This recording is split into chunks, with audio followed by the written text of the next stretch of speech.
Hello all, నేనైతే ఇంట్లోనే ఈజీగా నెయ్యిని ఎలా ప్రిపేర్ చేసుకోవాలో చూపిస్తున్నాను. ప్రాసెస్ చూసేయండి. ఇది అందరికీ తెలిసిందే, కానీ ఎవరికైనా యూజ్ అవుతుందేమో అని చేస్తున్నాను.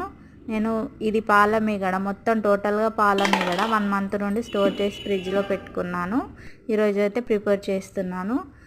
మిక్సీలో ఈ మీగడని వేసి కొన్ని వాటర్ యాడ్ చేసి మిక్సీ పట్టుకోవాలి. డైరెక్ట్గా వేస్తే మిక్సీ గిన్నె ఖరాబ్ అయ్యే ఛాన్స్ ఉంటుంది, అందుకే కొన్ని వాటర్ యాడ్ చేసి మిక్సీ పట్టుకోవాలి. తర్వాత కొన్ని కూల్ వాటర్ వేసి మళ్ళీ ఒకసారి మిక్సీ పట్టుకుంటే నెయ్యి అనేది వస్తుంది. వాటర్ నెయ్యి రెండు సపరేట్ అయ్యి మనకు తెలుస్తుంది. అప్పుడు గిన్నెలో నుంచి మిక్సీ గిన్నెలో నుంచి వేరే గిన్నెలోకి తీసుకోవాలి.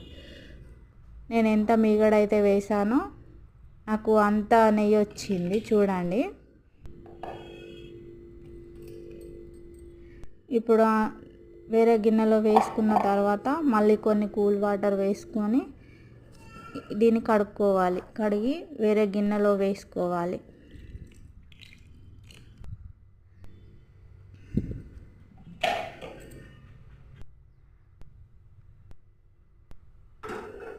మంటని హై ఫ్లేమ్లో పెట్టి కరిగించుకోవాలి.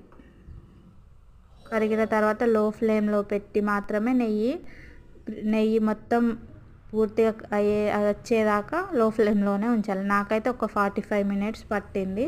హై ఫ్లేమ్లో పెట్టడం వల్ల నెయ్యి అంత కింద మాడిపోయి అంత టేస్ట్ స్మెల్ కూడా బాగుండదు, అందుకే లో ఫ్లేమ్లోనే పెట్టుకోవాలి. చూడండి, నాకైతే అంత నెయ్యి వచ్చింది.